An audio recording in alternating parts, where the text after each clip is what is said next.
ക്രിസ്തുയേശുവിൻ്റെ നിസ്തുല നാമത്തിൽ ഏവർക്കും സ്നേഹവന്ദനം. ഇന്നത്തെ നമ്മുടെ ധ്യാനത്തിനായി വിശുദ്ധ യോഹന്നാൻ എഴുതിയ സുവിശേഷം 11-ാം അധ്യായം 47-ഉം 48-ഉം വാക്യങ്ങൾ. യോഹന്നാൻ 11-ന്റെ 47-ഉം 48-ഉം വാക്യങ്ങൾ. മഹാപുരോഹിതന്മാരും പരീശന്മാരും സംഘം കൂടി, നാം എന്ത് ചെയ്യേണ്ടു? ഈ മനുഷ്യൻ വളരെ അടയാളങ്ങൾ ചെയ്യുന്നുവല്ലോ. അവനെ ഇങ്ങനെ വിട്ടയച്ചാൽ എല്ലാവരും അവനിൽ വിശ്വസിക്കും.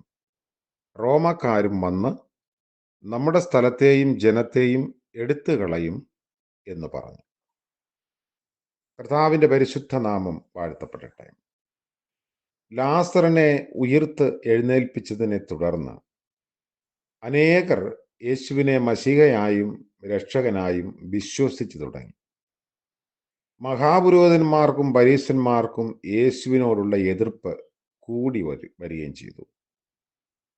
യേശുവിന് ലഭിക്കുന്ന വർദ്ധിതമായ ഈ പിന്തുണ അപകടകരമാണെന്ന് അവർ ചിന്തിച്ചു.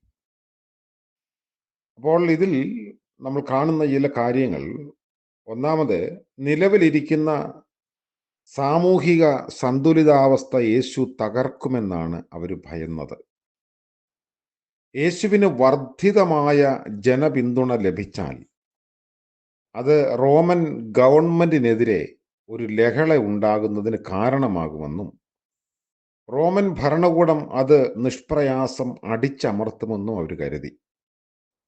ലഹള അമർത്താനുള്ള നടപടികളുടെ ഭാഗമായി ദേവാലയവും അതിൻ്റെ അനുബന്ധ ക്രമീകരണങ്ങളും അവർ തകർത്തേക്കാം. റോമൻ ഭരണാധികാരികളുടെ പിണിയാളുകളായ സദൂക്യർക്ക് അവരുടെ പ്രാമാണ്യം നഷ്ടപ്പെട്ടു പോയേക്കാം.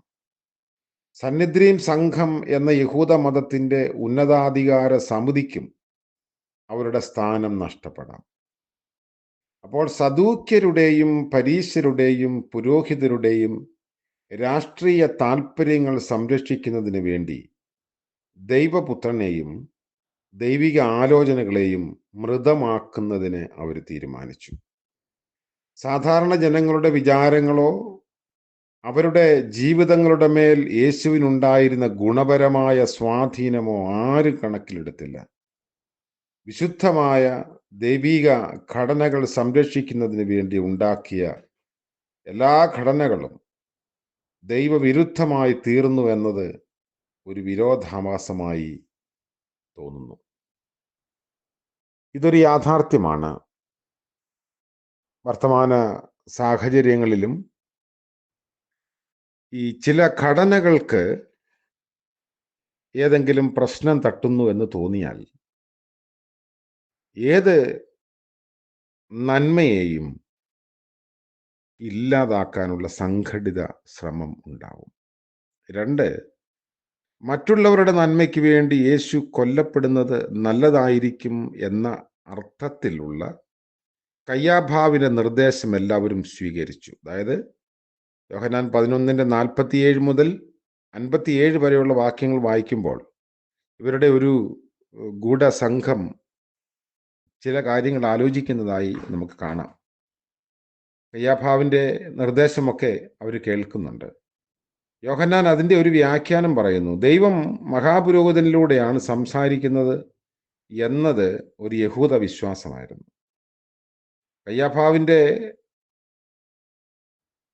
നിലപാട് അത് ദൈവിക നിലപാടാണെന്ന് വരുത്തി തീർക്കാൻ അവർ ശ്രമിക്കുന്നു. അത് സംഖ്യാപുസ്തകം 27-ാം അധ്യായത്തിൽ അങ്ങനെ മഹാപുരോഹിതന്റെ വാക്കുകളെക്കുറിച്ച് നമുക്ക് കാണാം. രാഷ്ട്രനായകനും രാഷ്ട്രത്തിനുമുള്ള ദൈവിക അരുളപ്പാടുകളുടെ ചാനൽ മഹാപുരോഹിതനാണെന്ന് അവർ കരുതി. യേശുവിനെക്കുറിച്ചുള്ള കയ്യാഫാവിൻ്റെ വാക്കുകൾ അത്ഭുതകരമായ തരത്തിൽ കൂടുതൽ യാഥാർത്ഥ്യമുള്ളതായി മാറി.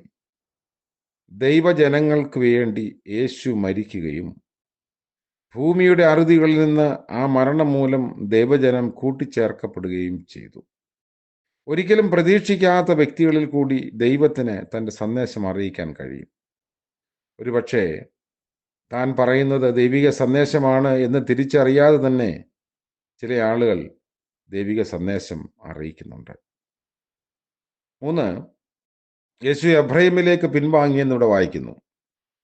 തൻ്റെ ജീവൻ പിതാവിൻ്റെ ഹിതപ്രകാരം വെച്ചുകൊടുക്കാൻ യേശു തയ്യാറായിരുന്നു. എന്നാൽ അതിനെ നിരുത്തരവാദപരമായി എറിഞ്ഞു കളയാൻ ഒരിക്കലും ആഗ്രഹിച്ചില്ല. ഒരു രാഷ്ട്രീയ ലഹള യേശു ഒരിക്കലും വിഭാവനം ചെയ്തില്ല. അശുദ്ധികളില്ലാതെ തങ്ങളെ തന്നെ സൂക്ഷിക്കുന്നതിനും ശുദ്ധീകരണ പ്രക്രിയകൾക്കായി ജനങ്ങൾ യെരുശലേമിലേക്ക് കൂടി വന്നപ്പോൾ യേശു എഫ്രൈമിലെ മലനിരകളിലേക്ക് വാങ്ങിപ്പോയി. യെരുശലേമിൽ ചെയ്യുന്ന ചില കർമ്മങ്ങളിലൂടെയല്ല, തൻ്റെ പിതാവിനോടുള്ള സംസർഗത്തിലൂടെയാണ് യേശു തന്നെ തന്നെ ശുദ്ധീകരിച്ച് വേർതിരിച്ചിരുന്നത്.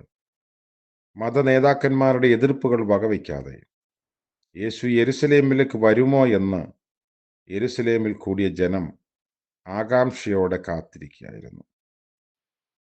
ഈ വേദഭാഗം നമ്മളെ ഓർമ്മിപ്പിക്കുന്നു, സാധാരണ ഭൗതിക ജീവന പ്രതാപങ്ങൾ ഉണ്ടാക്കിയെടുക്കാനും നിലനിർത്താനുമുള്ള പരിശ്രമങ്ങളുടെ മധ്യേ ദൈവീക ആലോചനകളെയും സ്വാധീനങ്ങളെയും നിരാകരിക്കുന്ന നരക സംസ്കൃതി നമ്മുടെ മധ്യത്തിൽ ഉണ്ടെങ്കിൽ അതിനെ പുനഃപരിശോധിക്കേണ്ടിയിരിക്കുന്നു. യേശുവിൻ്റെ ക്രൂശ് മരണത്തിൻ്റെ രക്ഷാകരമാനം എന്താണ് എന്ന് അപ്രതീക്ഷിത ഇടങ്ങളിൽ നിന്ന് ഇന്ന് നമ്മൾ കേൾക്കുമ്പോൾ യേശുവിൻ്റെ പരമാധികാരം ദർശിക്കാൻ നമുക്ക് കഴിയാതെ പോകരുത്. യേശു സാഹചര്യങ്ങളുടെ ഇരയായിരുന്നില്ല. അദ്ദേഹം സാഹചര്യങ്ങളെ സൃഷ്ടിക്കുകയാണ് ചെയ്തത്. നമ്മുടെ ജീവിതയാത്രയിൽ യേശുവിൻ്റെ ശക്തിയാൽ സാഹചര്യങ്ങളുടെ മേൽ ജയം നേടുന്ന വിശ്വാസയാത്ര നമ്മിൽ അനുഭവവേദ്യമാക്കണം. പാട്ടുകാരൻ ഇങ്ങനെയാണ് ചില വരികൾ കോറിയിട്ടത്: ഈ ഓളങ്ങളേറി എൻ ജീവനൗക ആഴത്തിന്മേൽ ഓടുമ്പോൾ താഴാതെ എന്നെ കാക്കുന്ന ദേവ, തവ സ്നേഹ അവർണ്യമഹോ. നമുക്ക് പ്രാർത്ഥിക്കാം. കാരുണ്യവാനായ കർത്താവേ, പുതിയ ദിനത്തിനായി സ്തോത്രം. രാത്രിയിൽ ഞങ്ങളെ അത്ഭുതകരമായി കാത്തു സൂക്ഷിച്ചു. പുതിയ പ്രഭാതത്തിലേക്ക് കൊണ്ടുവന്ന ദൈവത്തെ മഹത്വപ്പെടുത്തുന്നു. ഉറക്കവും ഉണർവും ദാനമായി നൽകിയല്ലോ. ഇന്നത്തെ ഞങ്ങളുടെ പകൽക്കാല ജീവിതത്തിൽ കർത്താവിൻ്റെ കാരുണ്യം കൂടെ ഇരിക്കണമേ. അവിടുത്തെ ആലോചന ഞങ്ങൾക്ക് നൽകണമേ. അവിടുന്ന് ഞങ്ങളുടെ ജീവിതത്തിൽ രാജാവായിരിക്കുന്നതിനായി സ്തോത്രം ചെയ്യുന്നു. ഞങ്ങളുടെ ചില ഭൗമികമായ ആഗ്രഹങ്ങൾക്കും താല്പര്യങ്ങൾക്കുമൊക്കെ ദൈവികമായ നിലപാടുകൾ തടസ്സമാണ് എന്ന് വരുമ്പോൾ ഞങ്ങൾ ഒരിക്കലും ദൈവിക താല്പര്യങ്ങളെ മാറ്റി നിർത്താൻ ഇടയാക്കരുത് എന്ന് പ്രാർത്ഥിക്കുന്നു. കർത്താവെ, പൂർണ്ണമായും അങ്ങയുടെ കരങ്ങളിൽ ഞങ്ങളെ സമർപ്പിക്കുന്നു. ഇന്ന് പ്രഭാതം മുതൽ പ്രദോഷം വരെ അവിടുത്തെ കൃപയിൽ ഞങ്ങൾ ആശ്രയിക്കുന്നു. കൈവിടാതെ കാക്കണമേ.